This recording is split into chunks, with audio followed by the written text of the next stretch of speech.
Qual time o Cuca vai levar quinta-feira a campo? Domingo não tem o Lianco, né?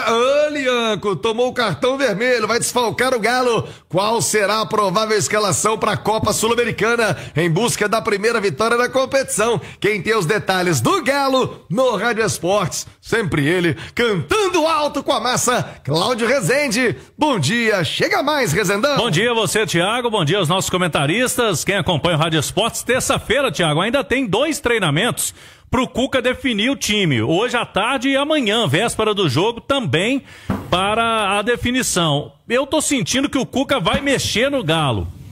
Deve fazer mudanças pontuais, assim como já aconteceu na estreia da Copa Sul-Americana contra o Cienciano, lá em Cusco, no Peru. Naquele jogo foram 3 titulares que não começaram jogando. Para essa partida, por exemplo, Thiago, tem uma situação aí que o Cuca até admitiu na entrevista. Até aqui, ele só utilizou a dupla de zaga com Lianco e Alonso. Mas, como ele não terá o Lianco no domingo, ele pode, quem sabe, até já fazer um teste, né? Para ver o que ele vai fazer pro fim de semana. Já pode tentar repetir a dupla de zaga que ele vai utilizar no domingo, nesta quinta-feira. Ou não, ele vai preferir colocar o Lianco, já que ele não vai poder jogar domingo, coloca ele na quinta-feira. Até para utilizar o jogador, né? Tem essas duas questões que o Cuca vai colocar na balança. No fim de semana, o substituto imediato do Lianco seria o Igor Rabelo. Mas o Rabelo vem reclamando aí de desconforto muscular desde a semana passada, não ficou no banco no fim de semana. Tá esperando aí resultado de exame, né, para saber se teve lesão. Dificilmente o Igor Rabelo estará pronto para esses jogos dessa semana. E aí, sem o Igor Rabelo, que é destro, ele teria, o Cuca, o jogador que é canhoto, o Vitor Hugo. Foi contratado recentemente, não estreou no Galo por enquanto, veio do Bahia.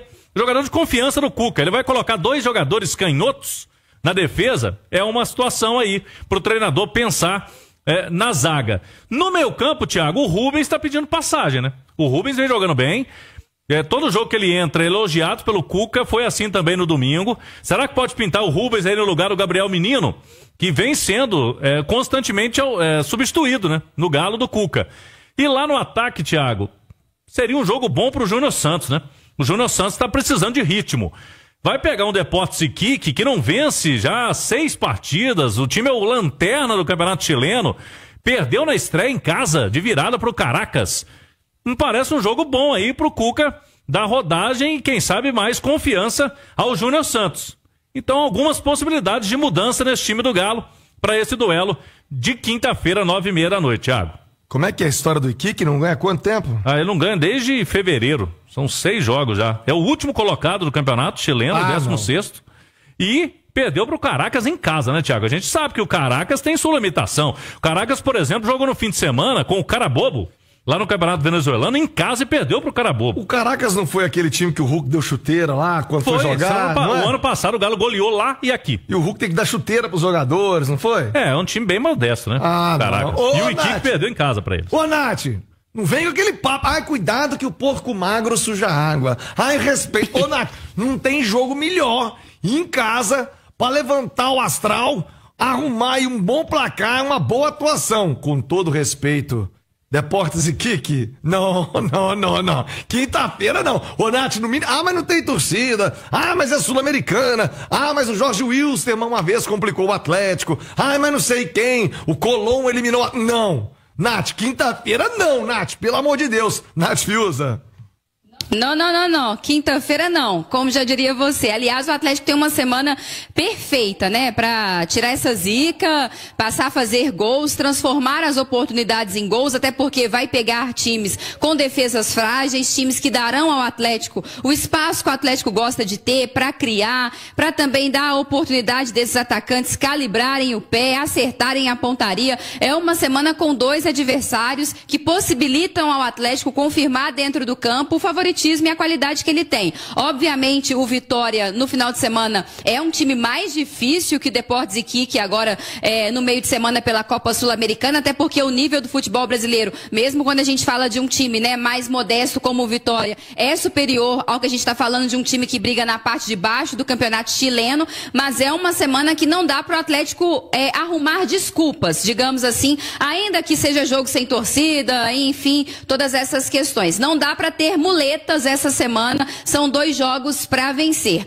E acho que é uma boa oportunidade para fazer esses testes que o Cláudio Rezende citava. Eu acho que a questão do Júnior Santos seria uma oportunidade mesmo para dar confiança a ele, para dar ritmo de jogo. E no caso da defesa, aí eu acho que se o Cuca tiver o retorno do departamento médico, que não será possível a utilização do Igor Rabelo, e ele perceber, né, que terá que utilizar 2 zagueiros canhotos mais acostumados a jogar pela esquerda e que nunca atuaram juntos, ainda que seja contra adversários mais frágeis, eu já começaria a dar entrosamento para essa dupla de zaga já no jogo de quinta-feira, para eles estarem ainda melhor preparados para o jogo de domingo, até pensando também em situações hipotéticas no futuro em que eles tenham que atuar juntos, até porque a gente sabe que o Igor Rabelo não é um cara também de tanta confiança assim do Cuca. Eu acho até que numa lista aí talvez o Vitor Hugo esteja à frente, ainda que pensando mais o lado esquerdo, que é o lado do Júnior Alonso. Se não puder contar com o Rabelo, eu já escalaria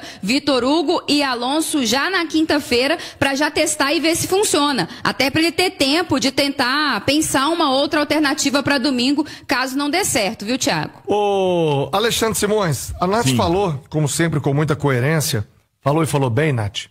Mas eu me pergunto, o Cláudio Rezende não falou o nome dele, a Nath também não.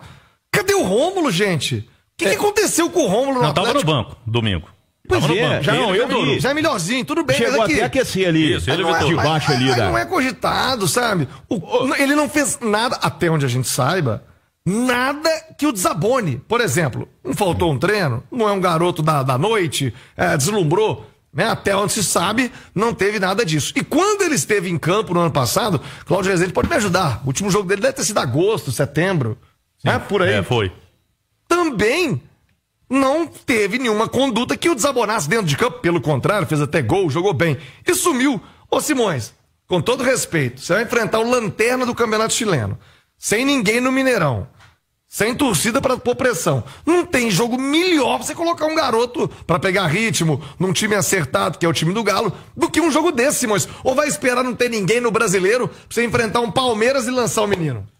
Ô Thiago, se o Cuca optar por escalar 2 zagueiros canhotos, sendo o Rômulo, é o fim da história do Rômulo no Atlético. Aí não faz o menor sentido ele continuar no elenco. Não faz o menor sentido ele continuar no elenco se o Cuca for escalar um canhoto como zagueiro central. Isso aí eu nunca vi. O destro jogar de 4 zagueiro é uma situação, até como lateral esquerdo a gente vê bastante, né? E alguns dos grandes, né? O Nonato é destro, o Júnior, né? Um grande lateral esquerdo, é destro. Isso acontece. Mas eu também não consigo entender, Thiago, o que o Rômulo aprontou. São os mistérios da base. Né? Minas Gerais tem uns mistérios na base que a gente não consegue compreender muito bem o que acontece. Mas todo mundo da entrevista no Atlético, do Rubens Menin ao presidente Sérgio Coelho, agora trouxe um novo diretor de base, né, Cláudio Rezende? O Luiz Carlos Azevedo. Aí do Flamengo. Todo mundo, o futebol, a salvação do futebol é a base. Quem salva o futebol é a base. Nós precisamos da base. Quem vai pagar as contas é a base. Mas a base não joga, Simões. E isso parece uma falta de confiança crônica, né? Parece uma falta de confiança crônica, porque concordo com você, o Rômulo, coitado, as oportunidades que ele teve foi naquele momento em que o Atlético passava por uma carência de jogadores absurdas, né, o Cláudio, como eram 5 na Copa América. E o Milito, aquelas loucuras, né? E o Milito naquela loucura de achar que com um time reserva ele podia encarar o Palmeiras com 1 a menos na Arena MRV, que ele podia encarar o Flamengo, que ele tinha que ir pra cima de todo mundo, contando aí com 7, 8, 9 desfalques. E aí fica muito mais complicado realmente pro jogador mostrar serviço. Mas, é sério, se o Rômulo, se o Cuca escalar 2 zagueiros canhotos com o Rômulo no elenco, é o fim da história dele no Atlético. Aí é melhor, dia 11 que fecha a janela, né, Cláudio? Essa semana. Arrumar um time pro Rômulo tentar jogar, porque no Atlético ele não vai jogar, né? É uma boa saída, viu, Simões? Uma boa saída. Tinha até falado, se bem que o América tá com a zaga muito arrumada também, acho que ele vai lá pra ser banco. Mas sei lá, um time de Série B, Cláudio, que ele possa jogar. O Atlético precisa valorizar os seus talentos. Ontem nós vimos o Robert, né, fazendo gol lá no Atlético Goianiense. Fez. Né? Tendo oportunidade, citei ainda há pouco aqui no primeiro bloco, quando falávamos da Série B. Quer dizer, você precisa da rodada, não vai usar, Simões tem toda a razão. Cuca, não vai usar, meu irmão? Põe o menino pra correr em outro lugar, Cláudio. O Atlético ainda tem o Ivan Roman, que chegou recente, mas jogou no Sub-20, né? Muito jovem, tem 18 anos. E na teoria, o Rômulo tá à frente dele, né? O jogador que já tem mais experiência, inclusive, mais idade, e já jogou no profissional do Atlético. Então vamos ver qual que vai ser a escolha do Cuca para esse meio de semana, né? Se ele vai já colocar um desses defensores no lugar do Lianco para testar, já porque no fim de semana não vai ter o Lianco, e o Igor Rabelo, repito, tá aí com um problema muscular e por isso que a gente não tá colocando ele entre as opções. Ô Thiago, o Atlético até tentou, né? Hoje teve um comunicado do Galo, foi lá, o efeito suspensivo. É a pergunta de muita gente, viu, Cláudio, aqui no chat. Por que é portão fechado esse jogo na quinta-feira? Porque o ano passado, o torcedor vai se lembrar, semifinal contra o River Plate, tivemos muitos sinalizadores, né? Na entrada do Atlético no gramado, na entrada dos times. E foi legal pra caramba, né? Eu até senti que o Atlético mesmo não fez muito objeção, não. Claro Tava bonito, não. né? Entrou um monte de sinalizador. Entrou um tanto de sinalizador lá, e a gente viu isso também nos jogos do Cruzeiro aqui, e aí, com isso, a Conmebol puniu o Galo, o Tribunal Disciplinar, com 2 jogos, portões fechados. O Atlético fez, pelo seu departamento jurídico, um pedido de efeito suspensivo lá na FIFA, Thiago, na Suíça, no Tribunal Arbitral do Esporte. Mas esse efeito suspensivo foi negado. E aí o Atlético não vai mexer mais não, viu, Thiago? Sabe por quê? Porque efeito suspensivo você pode jogar pra frente. É melhor cumprir agora do que cumprir no mata-mata, né? Lá na frente na Copa Sul-Americana. E se você tivesse conseguido agora, não é fácil você montar uma estrutura ali para 30, 40 mil pessoas em cima da hora. É difícil. Então o Galo tem 2 jogos, esse do Deportes e Kick e o seguinte na Sul-Americana, que é contra o Caracas. E para não dizer que o Atlético está sendo perseguido pela Conmebol, o Cruzeiro está punido pelo mesmo motivo, o River Plate também e o Peñarol também. Aliás, o do River Plate foi um negócio lá no Monumental. Gigantesco, né? Só que o Galo pegou 2 jogos porque teve contra o Fluminense e contra o River. Aí eles falaram, reincidente, pegou mais jogos que os demais, né? 2 jogos do Cruzeiro, por exemplo, foi um. Thiago, mais difícil que arrumar a logística pra 30, 40 mil pessoas é arrumar as 30, 40 mil pessoas pra ir, né? Quinta, 9h30 da noite no Mineirão, né? Contra o Lanterna. Porque domingo, 4 horas da tarde, contra o São Paulo, foi 28 mil, né, Cláudio? 28. O público total. O outro domingo contra o Vitória é 8h30 da noite. Ô Cláudio, é curioso. Inclusive a CBF confirmou, viu, Thiago? A gente só estava esperando confirmação porque o jogo estava marcado para Arena, de domingo, contra o Vitória. Como a Arena não está pronta, o Galo mandou ofício e já tá alterado lá na CBF o jogo no Mineirão. E não está pronta porque a grama continua retida lá na Alfândega, Rezende. Impressionante, viu, Thiago? Tá lá no aeroporto de Viracopos, em Campinas, tem greve, né, dos servidores da Receita Federal, então sai um pouco, né, do Atlético, né? Não tá nas mãos do Atlético a situação, é algo externo, né, uma situação política aí, questão de diplomacia, questão lá de burocracia mesmo, né, para a liberação da carga. Então a grama sintética não chegou. O que chegou foi a grama externa, né? A grama até que foi postada pelo Atlético, uma coloração preta. O torcedor estava até perguntando se a grama ia ser preta. Não vai ser preta, gente. É só do lado de fora, né? A parte externa, do lado de fora das 4 linhas. E o Galo está esperando, Thiago. Então agora a previsão já passa para maio, viu? Só para dia 12 de maio é a expectativa do Galo inicial aí para retorno da Arena MRV. Por enquanto, é Mineirão, quinta-feira sem público e domingo com público, com Vitória. E lembrando que é previsão, né, Cláudio? Não é nenhuma certeza de que essa grama vai chegar. É uma previsão. É previsão, é. Pode atrasar um pouco. Pode atrasar mais e o Galo, inclusive, tá trocando catracas. Também tem muita coisa sendo feita na Arena MRV para voltar e voltar bem, né, Thiago? Voltar com segurança, porque aquele jogo do Flamengo, né, que foi da final da Copa do Brasil, muitos torcedores de bem do Atlético ficaram com medo, né, com receio do que aconteceu na Arena. Todo mundo de bem que foi ao campo ficou com medo. Porque realmente foi lamentável o que aconteceu e o Galo tá tomando providências para aquilo lá não se repita. Esportes, eu falava da questão da punição ao Atlético, o Ellerson Ângelo do Buritis, o Ellerson tá perguntando justamente isso. Foi sim, River Plate punido, Peñarol punido, Galo e Cruzeiro também punidos com jogos de portões fechados. Agora, Natiusa, os caras imitam macaco, racista, não sei o que, dá uma multinha. Aí faz a festa, que é legal pra caramba, que é legal, que é bonita, mas tá no regulamento que não pode. Então não pode. Aí você toma punição de um jogo. É um desequilíbrio absoluto também, né, Nath? A questão da punição pelo uso do sinalizador, cada um tem uma opinião, né, Thiago? Assim, tem gente que acha que deveria liberar, tem gente que acha que não, por uma questão de segurança, até por outros incidentes que já aconteceram em outro momento. Você se recorda daquele caso, né? Também lá envolvendo o Corinthians, enfim. Ô, Nath, então tem gente que acha que... Oi. Só há uma diferença, é importante ressaltar isso, que no caso do Kevin Espada, aquele jogo do Corinthians... Não era um sinalizador, era quase que um rojão aquilo, né? Era um morteiro. Um morteiro naval. Aquilo ali é uma arma. Aquilo é uma arma. É a mesma coisa de eu entrar com 38 no estado e dar um tiro.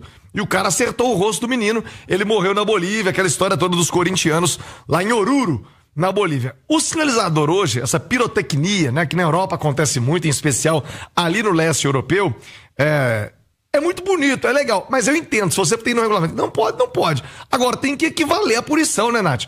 Não dá pro cara ir na Argentina, você flagra em vídeo um torcedor e fica por isso mesmo, uma multinha aqui, uma notinha bonita, né? A nota da Sul-Americana, da Conmebol, não falha, aquele textão bonito, amamos os povos, o futebol é a união. Me ajuda, né, Nath? Não, eu ia chegar justamente nesse ponto, assim, de que, né, as pessoas têm opiniões divergentes com relação ao sinalizador, se é seguro ou não. Eu acho que devia liberar, eu acho que é bonito, a gente vê o que acontece lá na Europa, você citou bem o exemplo, mas já que está no regulamento, o regulamento tem que ser seguido, né, e o clube ele tem que trabalhar também no sentido de educar a sua torcida, de conscientizar a sua torcida, para que o sinalizador não seja utilizado, a fim de que a punição não venha, porque é muito chato também, né, jogar sem a torcida, não só do ponto de vista ali da presença da torcida e o que ela faz o time, né, a motivação ali, a força do torcedor, mas obviamente também do ponto de vista financeiro. Esse é um jogo que não tem tanta relevância, mas poderia ser contra um outro adversário, né? Se fosse um jogo de Libertadores, por exemplo, a bilheteria a gente sabe que é outra. Então acho que o clube também tem que trabalhar de alguma forma para prevenir esse tipo de punição. Mas já que está no regulamento, tem que ser cumprido. O que irrita na Conmebol é que ela se preocupa com coisas muito menores e se descuida de assuntos muito mais sérios, que na verdade é uma tendência, a mesma coisa da CBF, que não cuida da arbitragem, mas está preocupada em subir na bola. Aí a Conmebol fecha os olhos para os casos de racismo, o próprio presidente não tem a menor noção das coisas que ele fala, mas está lá, parece que ele coloca, né, um vigilante para cada jogo só para anotar quantos sinalizadores são acesos em cada partida. Então a gente cobra o critério, se vai cumprir com tudo que está no regulamento, que a punição ela seja válida, ela seja aplicada com rigor para tudo que foi infringido do que está no regulamento e que nos casos mais graves, né, como são os casos de racismo, os casos aí de preconceito, que além da punição desportiva que consta no regulamento, que a Conmebol também trabalhe para identificar essas pessoas para que elas sejam punidas também do ponto de vista criminal, né, Thiago? E a Conmebol, o Alexandre Simões, gosta bastante de um dinheirinho, né? Cartão amarelo, dólar. Cartão vermelho, dólar. Sinalizador, dólar. E depois aquela notinha bonita, né, Simões? E o dinheiro que eles pagam pros clubes, né, por vitória, porque cada vitória nas Copas tem uma premiação, né, além da cota de TV, mas eu acho que o dinheiro já chega descontado de tudo que tem que pagar, né? Isso aqui é interessante. É verdade. Já chega na fonte. Não tem chance. Descontado. Desconta na agora, fonte. Sem chance do cano, né? Ô, Thiago, você sabe que essa questão do sinalizador, que realmente é um espetáculo muito bonito, mas você sabe que nela está inserida uma questão comercial? É porque os estádios da América do Sul, muitos deles não têm uma estrutura muito de ventilação e às vezes atrapalha a transmissão do jogo ou retarda o início do jogo, tá? Então a gente já viu várias vezes os jogos serem paralisados por causa dessa questão do uso do sinalizador, prejudicando a visibilidade, entendeu? Então aí entra uma questão comercial de grades, porque são vários países, assim como a gente vê os jogos que são disputados na Argentina, no Chile, lá eles vêm lá, então tem essa questão. Eu acho muito bonita, eu acho que a tecnologia hoje desses artefatos, ela já é muito elevada e o risco realmente é pequeno, mas de toda forma tem essa questão comercial do atraso e a gente sabe quanto custa cada minuto, né? Cada minuto na televisão é uma coisa realmente muito cara. E a gente tem esses cenários do atraso. E uma outra questão, e aí é que coloca em risco os próprios atletas, é que o arremesso de um sinalizador desse aceso num goleiro pode provocar uma tragédia. E a gente não sabe a intenção de todo mundo que está no estádio, entendeu? Durante o jogo, o goleiro tá de costas pra torcida. A gente já viu na Vila Belmiro arremessarem uma bomba que quase pegou no Cássio, você lembra disso? Na final do Paulista, agora recente, jogaram um foguete que quase acertou o zagueiro do Corinthians, o Gustavo Henrique. Você imagina um sinalizador aceso, pega na camisa sintética de um goleiro. Cara, então eu acho que tem assim, claro, é muito bonito, né? Mas eu acho que a gente tem que saber a média, a medida de cada coisa, pegando essa questão comercial do atraso da partida e até essa questão da segurança que pode colocar um goleiro em risco que a gente não sabe, a gente não consegue ter controle sobre a intenção de todo mundo que está num estádio. Argumento aceito, Simões, pela relatoria. Eu acho apenas, e é o que eu cobro, é que a punição seja equivalente, tá bom? Sim, claro. Não pode ter sinalizador. Racismo é mais grave do que um sinalizador, sem dúvida. Invasão de campo. Sim, exato. Sabe? Isso, bom, sim. Ô, Cláudio Rezende, como é que fica a preparação do Galo até quinta-feira sem torcida Rezendão no compromisso no Mineirão, Cláudio? Vamos lá, tem treino hoje e amanhã à tarde, depois seguido de concentração aí pro jogo de quinta-feira. E o Atlético que teve essa experiência, né, de jogos com portões fechados o ano passado, jogou no Independência 2 vezes, contra o Botafogo foi um 0-0 e depois perdeu pro Juventude, véspera da final da Copa Libertadores, 3-2, e na última rodada aí jogou na Arena MRV, né, mas sem público, também ganhou do Atlético Paranaense aquele jogo, foi um sufoco danado, né, pro Galo sair da zona do rebaixamento, né, sair de perigo de rebaixamento. Última vez do Mineirão sem público, Thiago, foi lá em 2021. Quando ainda estávamos no momento de pandemia, o Galo teve o jogo contra o Boca Juniors, que deu aquela confusão no Bebedouro, lá o Galo ganhou nos pênaltis, mas logo depois daquele jogo teve um contra o Palmeiras também, no Campeonato Brasileiro, o Galo tinha vencido. Então no Mineirão faz tempo que o Galo não joga sem público, vai ser esse cenário aí de quinta-feira, lógico, a Itatiaia vai contar tudo, e o gol mais cedo, né, Thiago? O gol sai bem mais cedo, esse jogo aí a turma vai ter que ficar ligado na telinha, o jogo do streaming, e é o gol muito mais cedo no Galo contra o Deportes Iquique, que esse jogo vai ter gol, viu, cara? O Galo vai cantar alto no Mineirão. Não, vai ter gol? Vai. Vai ter um montão de gol, Rezende. Eu não quero nem saber. Não, eu na minha fezinha aqui 3,5. O Hulk vai jogar? A expectativa é que jogue, né? Vai sair o primeiro hat-trick do Hulk. Ele não tem ainda. Você tá forçando. Não tem ainda. Há 4 anos você já quer hat-trick do Hulk? Não, ele não fez nenhum. Então, você já quer agora? São quantos dobletes, Cláudio? Uns mais de 20, Tem né? muitos. Mas hat-trick não teve ainda. Com a camisa do Galo. Ó, se sair Hulk, você manda de presente pro Simões um voucher de R$250 no Bar Monumental para seria um belo presente, sabe pra quem? Pro Caio, que tá fazendo aniversário hoje, meu filho. Opa! 11 anos. Parabéns, parabéns. Saúde e paz, Caio. Grande abraço aí. Que não vai ao campo, mas vai ficar acompanhando a Itatiaia. E o gol sai muito na frente, hein? Cláudio ressaltou, fique atento, não vai brigar com o vizinho, hein? O vizinho vai gritar gol, você vai estar vendo na televisão aí o cara batendo tiro de meta ainda, o Everson tá batendo tiro de meta, o Hulk vai estar fazendo o terceiro dele no jogo, não vai ficar bravo com o vizinho. Vem você também pro YouTube, no Itatiaia Esportes, no Itatiaia Oficial, no aplicativo, você também acompanha o jogo, claro, no radinho, o jogo na TV bem atrasado, então cola com a gente, é aquela audiência ainda maior no jogo do Galo. Bem atrasado era eu quando jogava de zagueiro, Thiago, esse aí é muito, muito, muito atrasado, Thiago. Comentário oportuno. Meio-dia com mais vinho, Simões. Tem cara de ser aquele pé duro nerd da escola. Nossa! Era o último a ser escolhido no futebol. Eu ia pro gol. Então é isso, galera. Já que você chegou até aqui no vídeo, não se esqueçam de dar aquela moral, se inscrevendo aqui no nosso canal, deixando um like, a opinião de vocês aqui nos comentários, galera. Vai nos ajudar bastante pra gente estar trazendo esses cortes aí de notícias do nosso Galo todos os dias aqui pra vocês, pessoal. Rapaziada, então é isso, né? Esse foi mais um vídeo de hoje. A gente vai ficando por aqui. Um forte abraço a todos. Fiquem todos com Deus e até o próximo vídeo. Fui, galera.